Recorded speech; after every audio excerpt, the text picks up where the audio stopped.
నీదు నామమునకున్ రమ్యాంఘ్రి పద్మాలకున్ శ్రీమన్మంజులమైన మేనికి ధనుర్లీలా కళాకేళికిన్ నీ మర్యాదకు ధర్మనిష్టకు రసోద్వేలమ్ము నీ గాధకున్ ప్రేమన్ నీ పరివారమంతటికి శౌరీ రామచంద్ర ప్రభు శౌరీ రామచంద్ర ప్రభు సీతారామ గుణగ్రామ పుణ్యారణ్య విహారిణౌ నమో విశుద్ధ విజ్ఞానౌ కవీశ్వర కపీశ్వరౌ. జాంబవత్ సుగ్రీవ హనుమత్ సీతాలక్ష్మణ భరత శత్రుఘ్న పరివార సమేత శ్రీరామచంద్ర పరబ్రహ్మణే నమో నమః. రామాయణ అవతారిక ఘట్టాన్ని మనం చెప్పుకుంటూ వస్తూ ఉన్నాం. ఈ దివ్యమైన అవతారిక ఘట్టంలో రామాయణం ఎలా అవతరించిందో ప్రస్తావన జరుగుతున్నది. వాల్మీకి మహర్షి నారద మహర్షిని ప్రశ్నించాడు అనేది మనం వివరించుకున్నాం.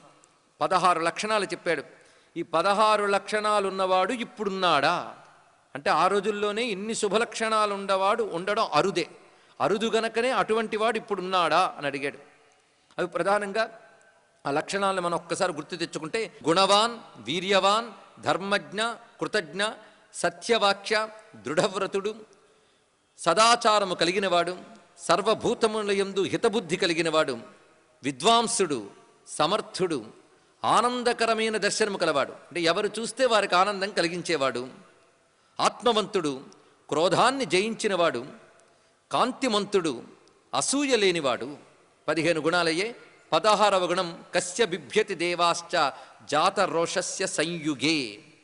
ఎవరికి కోపం కలిగితే దేవతలు కూడా గడగడలాడతారో అటువంటి వాడు. ఇప్పటి వరకు 16 గుణాలు. ఇవన్నీ కూడా మనం ఉత్తమ పురుషుడు గుణాలుగా నిన్న ప్రస్తావన చేసుకున్నాం.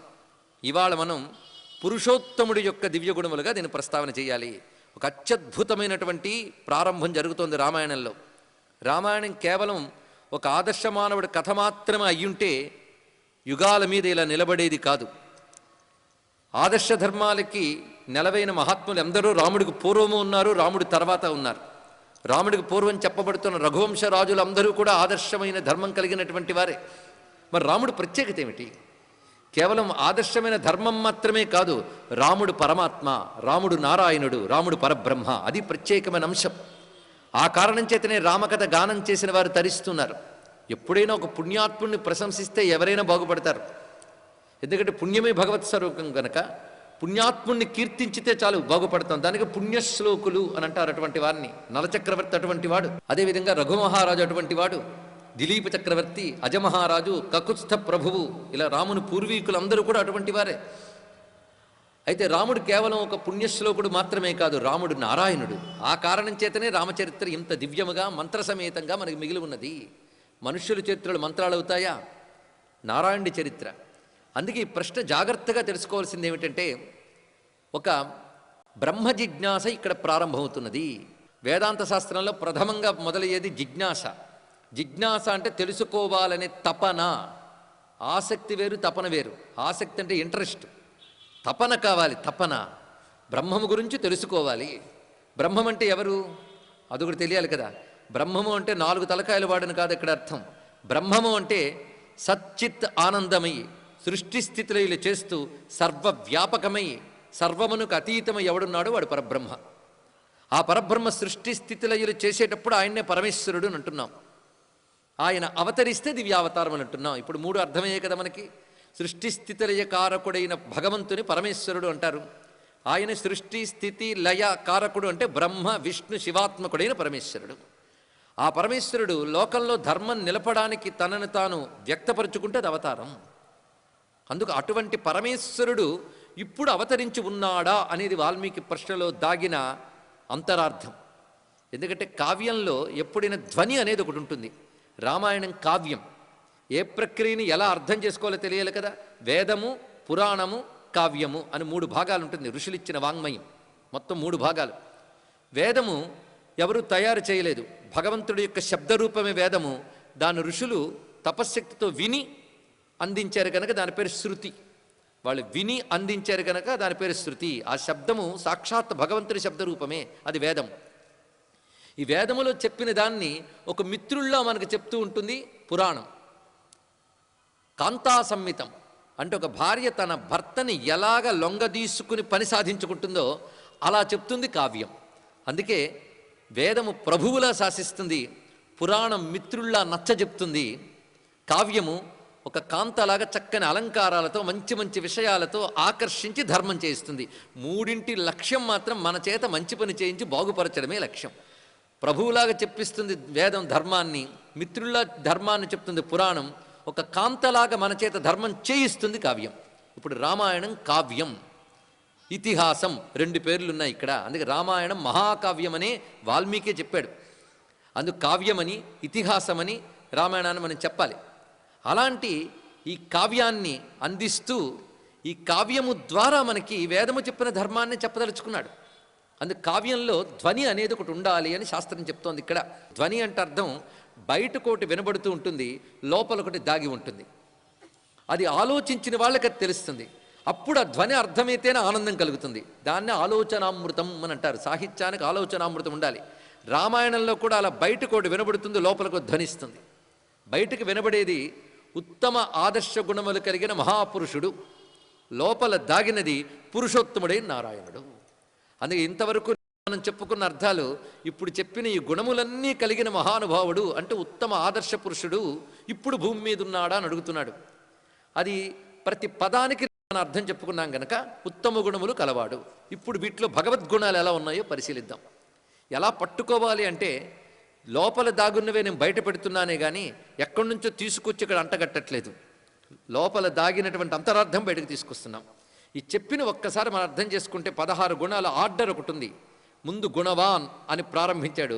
చిట్ట చివరికి ఎవడికి కోపం వస్తే దేవతలు కూడా గడగడలాడతారు అటువంటి వాడు అన్నారు. ఇక్కడ చివరికి అదెందుకు చెప్పారు? మొట్టమొదటి గుణవాన్ ఎందుకు చెప్పారు? ఈ మధ్యలో చెప్పిన వాడికి అంతరార్థం ఏంటి? ఇవి కొంచెం మనం అర్థం చేసుకుంటే చెప్పినదంతా కూడా భగవంతుడి యొక్క లక్షణాలు చెప్పారు. అంటే ఇప్పుడు ఉత్తమ మానవుడు దాటిపోయి భగవంతుడి లక్షణాలు ఉన్నాయి. అసలు భగవంతుడు అంటే ఎవరు? సృష్టి స్థితి లయ, ఈ మూడు ఎవడు చేస్తున్నాడో వాడి పేరు భగవంతుడు. అంతే. ఇక్కడ అదే మనం భాగవతంలో కూడా చెప్పుకున్న ఎవ్వని చేజనించు జగం ఎవ్వని లోపల ఉండు లీనమై ఎవ్వని యందుడిందు పరమేశ్వరుడెవ్వడు మూల కారణం బెవ్వడు. సృష్టి స్థితి లయ మూడు చేసేవాడు పరబ్రహ్మ. ఈ సృష్టి స్థితి లయలు చేసేవాడు ఇప్పుడు భూమి యందు అవతరించి ఉన్నాడా? అది దీనిలో ఉన్న ఆంతర్యం. ఇది ఎలా చెప్తున్నాడో వాల్మీకి ఇప్పుడు మనం పరిశీలిస్తే, గుణవాన్ కశ్చ వీర్యవాన్ ధర్మజ్ఞశ్చ కృతజ్ఞశ్చ, ఇది కదా. ఇది ఇప్పుడు ఈశ్వర పరంగా అంటే భగవంతుడి పరంగా ఎలా అర్థం చెప్పుకోవాలో చూడాలి. మొట్టమొదటి ఏం చెప్పారు? గుణవాన్. వేదాంత శాస్త్రం ఏం చెప్తోందంటే సృష్టికి అతీతమైన పరమాత్మ నిర్గుణుడు. కానీ ఆయన సృష్టి చెయ్యాలి అనుకున్నప్పుడు తనదైన మాయాశక్తితో ఈ సృష్టిని చేస్తున్నాడు. తనదైన మాయాశక్తితో భగవంతుడు ఈ సృష్టిని చేస్తున్నాడు.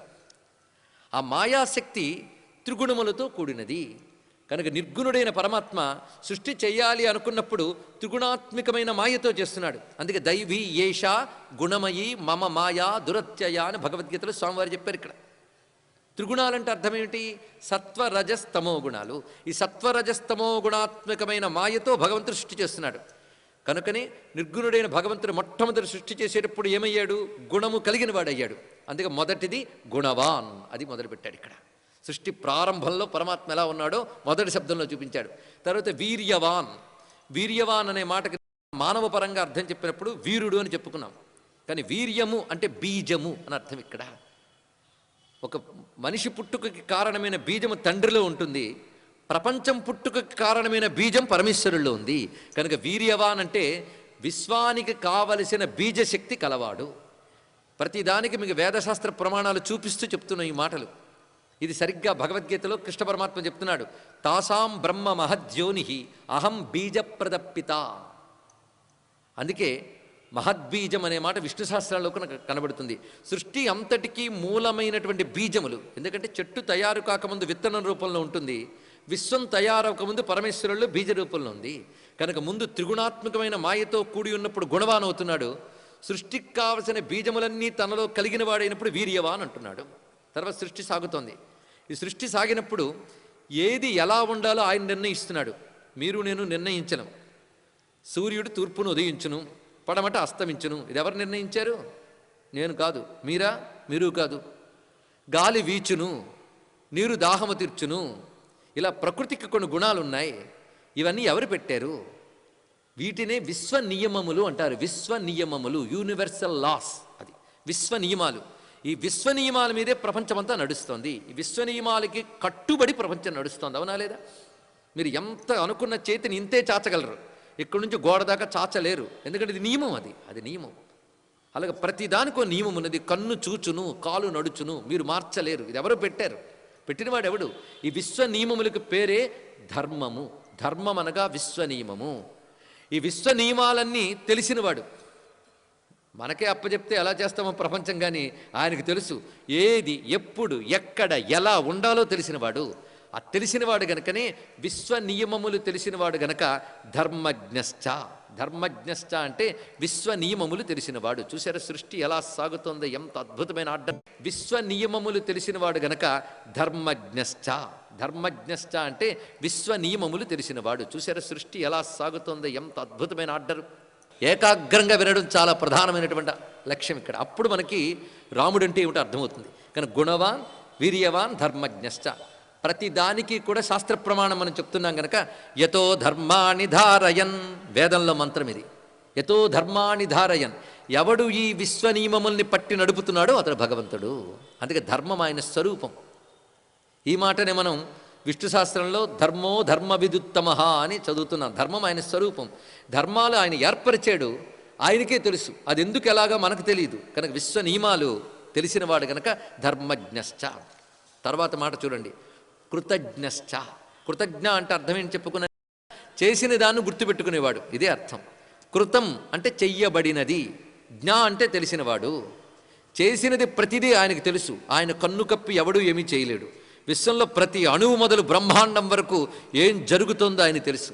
మనం చేసింది మనం మర్చిపోతాం, కానీ ఆయన దగ్గర రికార్డు జాగ్రత్తగా ఉంటుంది. అందుకే ఎవడు ఏం చేస్తాడో వాడికి ఎప్పుడు ఏది ఇవ్వాలో ఆయనకు తెలుసు. మీకు తెలియకుండా నేలలో విత్తనం వేశారు, అది ఎప్పుడు పైకి రావాలో ప్రకృతిలో ఆ వ్యవస్థకు తెలుసు.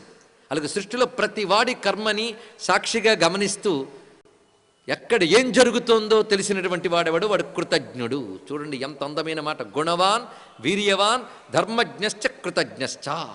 ఆ విధంగా ఏర్పాటు చేసిన భగవంతుడు ఈ ప్రపంచం నడవడానికి మానవులకి, ఎందుకంటే సృష్టిలో అందరికంటే బుద్ధిజీవి మానవుడు.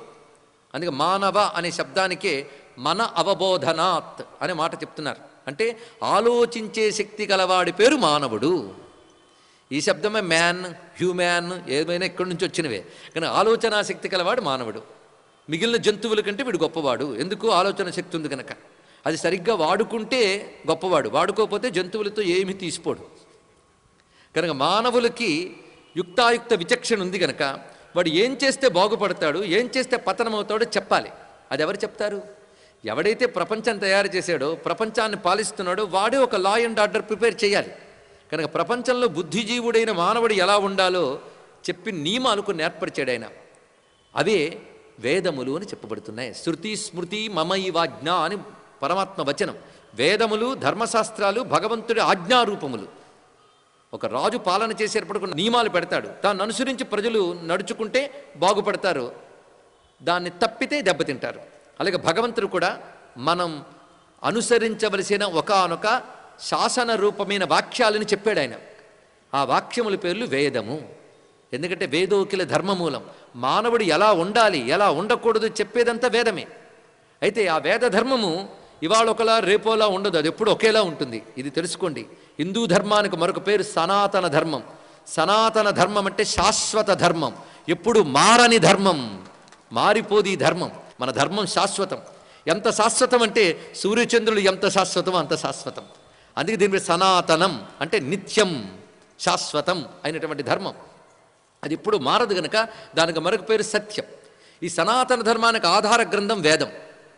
ఆ వేదములు ఉన్నది మనకు చెప్పడానికి వచ్చిన పురాణములు, ఇతిహాసాలు, ధర్మశాస్త్రాలు, మంత్రశాస్త్రాలు ఇవన్నీ కలుపుకుని హిందూ మతం యొక్క గ్రంథరాశి. కనుక ఈ వాక్యములన్నిటికీ మూలమేది వేదము గనక వేదములో వాక్యము ఎప్పుడు తప్పదు గనక దాని పేరు సత్యము. ఈ సత్యమైన వేదము ఎవరి స్వరూపము? ఆయనే వేద రూపముగా వచ్చాడు. అందుకే చెప్పుకున్న శబ్ద బ్రహ్మం వేదము. వేదము భగవంతుడి యొక్క రూపము. అవి సత్యస్వరూపములు వేదములు. ఈ మాట మీకు విష్ణు శాస్త్రంలో కూడా వేదో వేదవిదవ్యంగో వేదాంగో వేదవిత్కవి అని అంటున్నాం. వేదం ఆయన స్వరూపము. ఆ వేదములు సత్యవాక్యములతో కూడినవి గనక ధర్మజ్ఞుడు కృతజ్ఞుడు అయిన భగవంతుడు వేదరూపముగా లోకాన్ని నడిపిస్తున్నాడు గనక సత్యవాక్య. తర్వాతి నామం చూడండి, భగవంతుడి పరంగా అర్థం వస్తుంది. సత్యవాక్య దృఢవ్రత. చాలా తర్వాత గొప్ప మాట. విశ్వ నియమాలు ఇటు అటు తప్పిపోకుండా నడుపుతుంటున్నాడు, దృఢంగా నడుపుతున్నాడు ఆయన.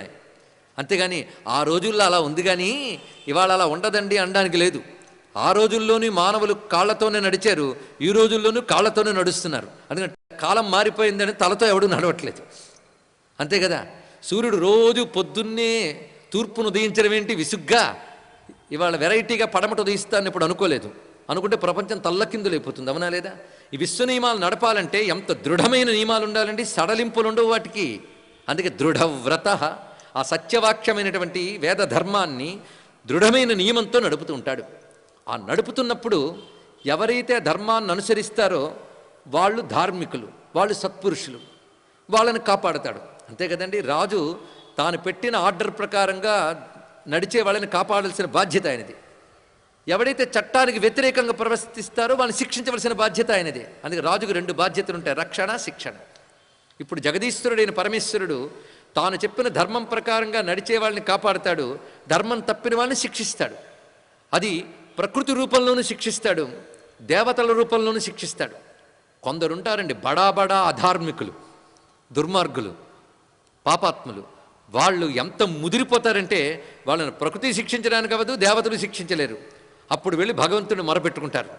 అప్పుడు ఆయన దిగివచ్చి అధర్మకుల్ని అణచి ధర్మాన్ని ప్రతిష్ఠ చేస్తాడు. ఎందుకంటే ధర్మం నిలబెట్టడానికి దృఢవ్రతం కదా. అందుకే పరిత్రాణాయ సాధూనాం వినాశాయ చ దుష్కృతాం ధర్మ సంస్థాపనార్థాయ సంభవామి యుగే యుగే. ఇది ఆయన ప్రతిజ్ఞ. ఆ ప్రతిజ్ఞ ఎంత గట్టిగా పట్టాడంటే దృఢవ్రతుడు అంత గట్టిగా ప్రతిజ్ఞ పట్టాడు గనక లోకంలో ధర్మం నిలబెట్టడానికి ఆయన ఏదో రూపంతో అవతరిస్తూ ఉంటాడు. అవతరించేటప్పుడు ఆయనకి చరిత్ర ఉంటుంది. చరిత్ర అంటే అర్థం ఏంటి? హిస్టరీ. చరిత, నడక, నడవడిక, నడత. అది అంటే ఆయన అవతరించి ఒక కథని చేస్తాడు. అవతరించాడంటే కథ. అవతరించి కొన్ని చెప్తాడు, కొన్ని చేస్తాడు. అదంతా కలిపితే చరిత్ర అనిపించుకుంటుంది. ఇప్పటి వరకు మనం చెప్పిన దాన్ని ఒక్కసారి మననం చేసుకోండి. సృష్టి చెయ్యాలనుకున్నప్పుడు త్రిగుణాలతో కూడి ఉన్నాడు గనక గుణవాన్, సృష్టి బీజములు తనలో కలిగినవాడు గనక వీర్యవాన్, సృష్టి నియమాలు తెలిసినవాడు గనక ధర్మజ్ఞుడు, సృష్టిలో అణువు మొదలు బ్రహ్మాండం వరకు ఎక్కడ ఏది జరుగుతోందో తెలిసినవాడు, ఆయన కన్ను ఎవరు కప్పలేరు కనుక కృతజ్ఞ. వేదరూపమైన ధర్మాలను ఇచ్చినవాడు గనక సత్యవాక్య, ఆ ధర్మాన్ని నిలబెడతాడు గనక దృఢవ్రత. ఆ ధర్మం దెబ్బతింటే తిరిగి ధర్మాన్ని రక్షించడానికి అవతరిస్తాడు. అవతరించినప్పుడు చరిత్ర ఉంటుంది గనక తరువాతి గుణం చారిత్రేణ చ కోయుక్త. అది వచ్చినది నేను చెప్పిన దానిలో. చారిత్రేణ చ కోయుక్త అంటే మంచి చరిత్ర కలిగినటువంటి వాడు. అంత సచ్చరిత్రతో ఎందుకుంటాడండి ఆయన? అవతరించవలసిన అవసరం ఏముంది? సర్వభూతేషు కోహిత, సర్వప్రాణులకి హితం కలిగించడానికి ఆయన చరిత్రని ధరించాడు. ఒక రాముడై, ఒక కృష్ణుడై, ఒక నృసింహస్వామి అయి, ఒక దత్తాత్రేయుడై ఇన్ని రూపములతో భగవంతుడు రావడానికి కారణం ఏమిటి? సర్వభూతేషు హిత, సర్వప్రాణికోట్లని తరింపజేయడం కోసం వచ్చాడు. చరిత్రలో గొప్పతనం ఏంటంటే భగవంతుడు అవతరించిన కాలంలో ఆయన ఆశ్రయించిన వాళ్ళందరూ బాగుపడ్డారు. అంతేనా? అవతారం పరిసమాప్తి చెందిపోయిన తర్వాత కూడా ఎవరు ఆయన స్మరిస్తున్నారో వాళ్ళందరూ బాగుపడుతూనే ఉన్నారు ఇప్పటికీ కూడా. కనుక ఒక అవతారం అవతరించిన కాలంలోనే కాదు తర్వాతి కాలంలో కూడా తరింపజేస్తుంది. అది అవతారం గొప్పతనం. అందుకే ఆయన అవతరించిన దేనికి? సర్వభూతేషు కోహిత. అలా అవతరించిన అవతారం ఎంత అందంగా ఉంటుందంటే అవతారం పరిపూర్ణమై ఉంటుంది. ఎప్పుడైనా అవతారంలో లోపాలు ఉండవు. ఎందుకంటే భగవంతుని దిగి వస్తే లోపం ఉంటుందా అండి ఇక్కడ? అప్పుడు ఆయన ఎలా ఉంటాయంటే విద్వాన్, సర్వము తెలిసినవాడి, సర్వజ్ఞుడై, సర్వశాస్త్రవేత్త అయి ఉంటాడు. అవతార లక్షణం విద్వాన్. అంతేకాదు అవతార కార్యంలో ఆయన ఇది చెయ్యలేడు, ఇది చెయ్యగలడు అని చెప్పడానికి లేదు. ఏదైనా చేయగలడు, ఆయన ఇష్టం. కర్తుం అకర్తుం అన్యథా కర్తుమపి సమర్థ అంటుంది శాస్త్రం. ఏదైనా చేస్తాడు. కానీ అవతారం ధరించొచ్చాడు కనుక, మనలాగే నామరూపాలతో వచ్చాడు కనుక పాపం ఆయనకి మనలాగే తక్కువ శక్తి ఉంటుందేమో అనుకోవద్దు అని ఏదైనా చెయ్యగలడు అవతారంలో. అందుకే విద్వాన్ తర్వాత నామం సమర్థ, తర్వాత సమర్థుడు, ఏదైనా చేయగలిగిన వాడు. ఆ అవతారం ఎలా ఉంటుందంటే కశ్చైక ప్రియదర్శన, చూసే వాళ్ళందరికీ ఆనందం కలిగించే అవతారం. ప్రతి అవతారం ఇప్పుడు మనకు తలుచుకున్న మనకు ఆనందం కలుగుతుంది. అందులో రామకృష్ణాది అవతారములు ఉన్నాయే, శత్రువులు ఎదురుపడ్డ వాళ్ళని చూస్తే ఒక్కసారి మెత్తబడిపోయేవారు. ఏదో శత్రుత్వం తెచ్చుకుని యుద్ధం చేయాలి కానీ రాముణ్ణి చూస్తే ఆనందించని వాళ్ళు లేడండి, చివరికి రావణాసురుడితో సహా ప్రతి వాళ్ళు. అందుకు రాముడికున్న లక్షణం ఏంటంటే ప్రియదర్శన, అదే ఆయన పేరు, ప్రియదర్శనుడు. రాముడికున్న పేర్లలో ఇదొకటి, ప్రియదర్శనుడు. రాముడు మానవుడు అన్నప్పుడు అందమైన వాడు కనుక అందరికీ హాయిగా ఉంటాడని, కానీ భగవంతుడు అందరికీ ప్రియదర్శనుడే, అందరికీ ఆనందం కలిగించేవాడే. ఉదాహరణకు చంద్రుడిని ప్రియదర్శనుడు అంటారు. చంద్రుడు ఎవరికి ఆనందం కలిగించాడో చెప్పండి. సూర్యుడు అనగానే తలెత్తి చూస్తే కళ్ళు మండుతాయి, చంద్రుడిని ఎవరైనా చూసి ఆనందిస్తారు. కనుక చంద్రుడు ఎలా చూసిన వాళ్ళకి ఆనందం కలిగిస్తాడో రాముడు కూడా చూసిన వారికి ఆహ్లాదాన్ని కలిగిస్తాడు. గనక రామచంద్రుడు అన్నారు, ప్రియదర్శనుడయ్యాడు ఆయన. ఇక్కడ భగవంతుడు ఏ అవతారం ధరించిన అవతారం అందరికీ ఆనందం కలిగించడానికి వస్తుంది కనుక ఆనందం కలిగించేవాడే ప్రియమైనవాడు, ఇది తెలుసుకుంటే చాలు ఇక్కడ. కానీ ప్రియదర్శనుడు అంటే ఆనందకారకుడు, ఆత్మవాన్. ఇది చాలా అద్భుతమైన మాట. ఉత్తమ మానవుడి గురించి చెప్పేటప్పుడు ఆత్మవానికి ఏమర్థం చెప్పుకున్నాం? సహాయం అక్కర్లేని శౌర్యం కలవాడు, ధైర్యవంతుడు అని 2 అర్థాలు చెప్పుకున్నాం. ఇప్పుడు కూడా మరొకటి అర్థం, అవతరించినప్పుడు ఆయన అలాగే ఉంటాడు, ఆయనకి ఎవ్వరి సహాయం అక్కర్లేదు. మరి రాముడు వానరులందరూ సహాయం తీసుకున్నాడు కదండి, అది ఆ సంఘటన వచ్చినప్పుడు తేల్చుదాం. ఈ గుణాలన్నీ దగ్గర పెట్టుకుని రామాయణం చదవాలి. అందుకు ముందు ఇవి చెప్పాడు. ఈ గుణాలన్నీ ఒక దగ్గర రాసుకుని అప్పుడు రామాయణం చదివితే ఏ గుణం ఎక్కడ చూపించాడో మనకు తెలుస్తుంది. అదే రామాయణం రీసెర్చ్, ఏ గుణం ఎక్కడ చూపించాడో తెలుస్తూ ఉంటుంది మనకి. ఇక్కడ ఆత్మవాన్ అనే శబ్దానికి రాముడు ధైర్యవంతుడు, ఎవరి సహాయం అక్కర్లేదు. భగవంతుడు అంతే, ఇంత ప్రపంచం నడుపుతున్నాడు. భగవంతుడికి అసిస్టెంట్లు ఎవరు? ఆయనకి ఎవరండి సహాయం? స్వయ మహిమ్ని ప్రతిష్ఠిత అని చెప్తోంది ఉపనిషన్మాత. తన మహిమలో తాను ఉంటాడు, అని ఇంకోరు అవసరం లేదు. అది ఇంకోటి. ఆత్మవాన్ అనే మాటకు అర్థం ఏంటంటే తాను ఒక దేహం ధరించి వచ్చిన తాను పరమాత్మని అని స్పృహ కలిగిన వాడు ఆత్మవంతుడు, తెలుసుకోవాలి ఇక్కడ.